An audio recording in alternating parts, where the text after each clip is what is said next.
Taurus, Taurus rising. Welcome to your 2025 horoscope and cosmic energy forecast.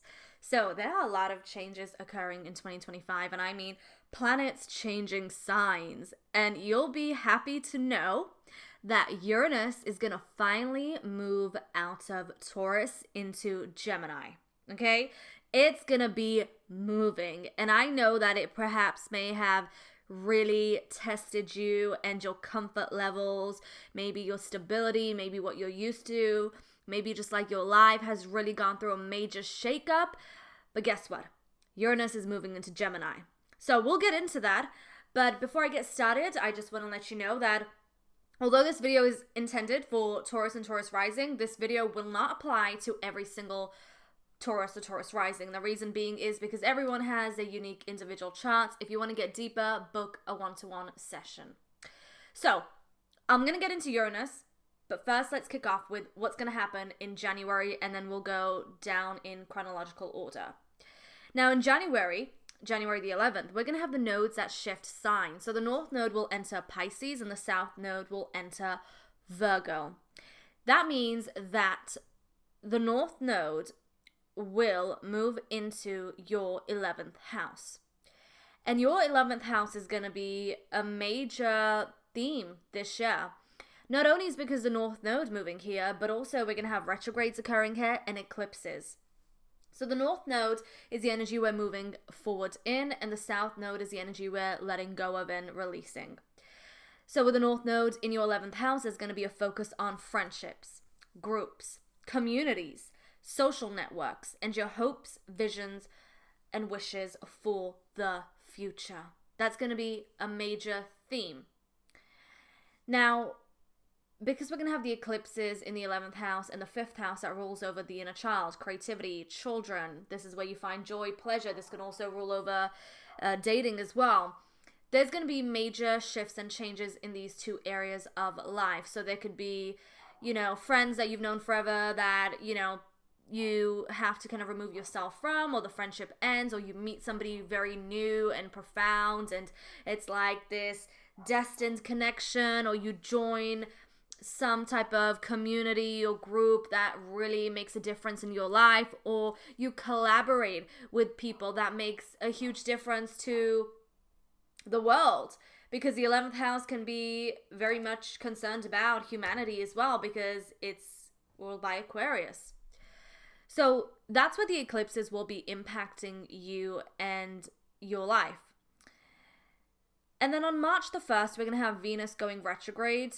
And on March the 15th, Mercury will go retrograde, both in the sign of Aries, so in your 12th house. But they will also move into Pisces. So when we have retrogrades, there's a lot of slowing down, a lot of going inwards, a lot of reassessing, reanalyzing, refocusing, and navigating through any shadows or karma.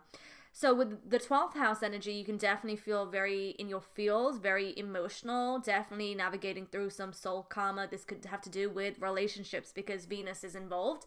But then when they move into the 11th house, this could actually trigger the North Node, because Venus can also have to do with friends. It doesn't always have to be like romantic relationships. It can have to do with friends as well. So there may be some miscommunication or misunderstanding, or just some back and forth, especially because Mercury will also be in retrograde. Maybe you'll feel the tension coming up to the surface, preparing you for the eclipses that will come about. So whatever's going on in the month of January, February, and especially March, throughout April, so the first quarter of the year, will reveal how the eclipses will impact you. And we're going to have a lunar eclipse in Virgo on March the 14th. And that's going to be in your 5th house. That's going to be in your 5th house. And although it's in your 5th house, it's still going to be connected to the 11th house, because the sun will be in Pisces in your 11th house and the moon will be in Virgo in your 5th house. And you already have Saturn and Neptune in your 11th house. So maybe you've been feeling a little cut off from friends, or a little in your own hermit mode, or maybe a lot of illusions or rose-tinted glasses have been shattered. And speaking of Neptune and Saturn, they're going to move signs. They're going to move into Aries, which means they'll move into your 12th house. So Neptune is going to move into Aries on March the 30th, and Saturn will be moving into Aries on May the 24th. So a lot of karma that needs to be resolved. The 12th house is a very karmic area of life. Saturn has to do with karma, the Lord of Time, the Lord of Karma. And Neptune is an energy that is so opposite to Saturn. It's all about illusions and fantasy and being in euphoria. But here Saturn is going to really remove those rose-tinted glasses, shatter them to pieces so that you can see the truth of everything. So you can see the truth of your existence, of your patterns, of your karmic cycles. So you can be aware of them.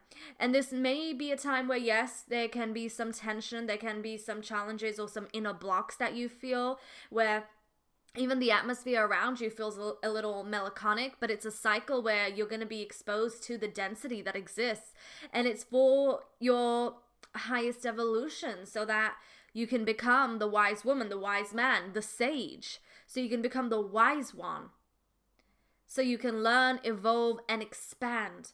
So get ready to do a lot of soul healing during this time that has probably been following you around for many, many lifetimes, but now is the time. And of course, this will impact everyone at different stages, but it's time now because this ascension is speeding up. Let's talk about Jupiter. June the 9th, Jupiter enters Cancer. It enters Cancer, which means it will move into your 3rd house.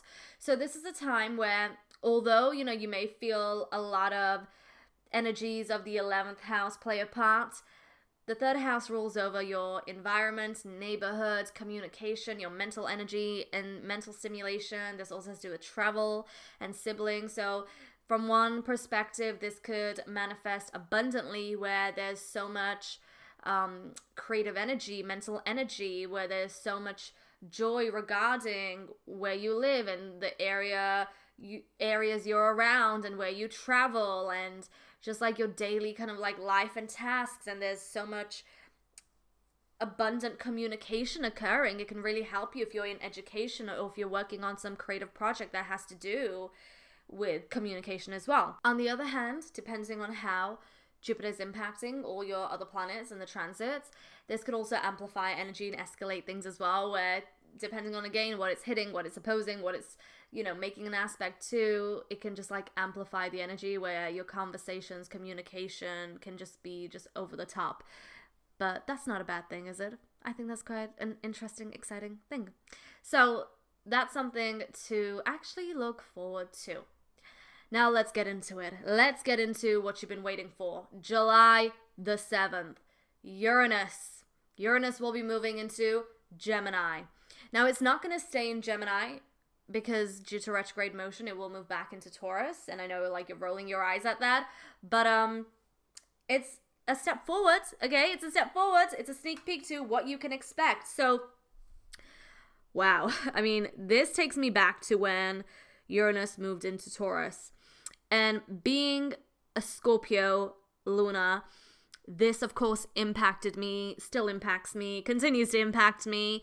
And I know how crazy and wild it has been for me. So I can only imagine if you have your sun in Taurus and how that has made so many changes in your life. Now, it's time to move forward with those changes. It's time to integrate those lessons. It's time to apply those lessons because now Uranus will be entering your 2nd house. The 2nd house rules over finances and resources, the material things we own and how we feel and our attitude towards money and finances, and also self-worth and value. So now there's going to be a shakeup in this area of life. So that could be your attitude to money. That could be your finances and resources changing, shaking up. Perhaps you feel a desire to liberate yourself or make a living for yourself by doing something that is very Uranian, where it can provide you with financial freedom. So that's what Uranus and Gemini is going to be doing for you, but it's also going to be stimulating you a lot. There's a lot of mental energy here involved where there's going to be so many ideas flowing through where it's going to work well for you. Of course, this depends on other places and areas of your life, of course, but if we're looking at it from the positive aspect, yeah, a lot of ideas flowing, a lot of energy, a lot of mental stimulation, and the desire for freedom. So that's something to look forward to. Now let's move on to the key lunar dates that will occur and impact you. So April the 27th, we have a new moon in Taurus. So new moons are about new beginnings, new cycles, new chapters. This is a time to plant your seeds, sow your seeds, plan your goals ahead. This is your new moon, your annual new moon. So it's exciting, okay? Exciting. This new moon will occur at 7 degrees of Taurus. So look at your chart. If you have any Taurus energies at 7 degrees or close by, this will impact you the most, and you can expect some positive change or shift. Now let's move on to the full moon in Taurus, which will occur on November the 5th. Full moons are about endings, closures, things coming to an end of a cycle. But this is also culmination energy, where the energy is so intense, it can actually help to bring your visions and your goals and manifestations to fruition. So that can be a positive. Now this full moon will be occurring at 13 degrees of Taurus. So take a look at where 13 degrees falls in your chart. If you have 13 degrees of Taurus or anything close by, this will bring a transformation in your life. Taurus rising, I hope you have an incredible year ahead. I'm looking forward for Uranus moving out of your sign and into Gemini. It's exciting. I wish you all the best, sending you so much love, and I'll speak with you soon.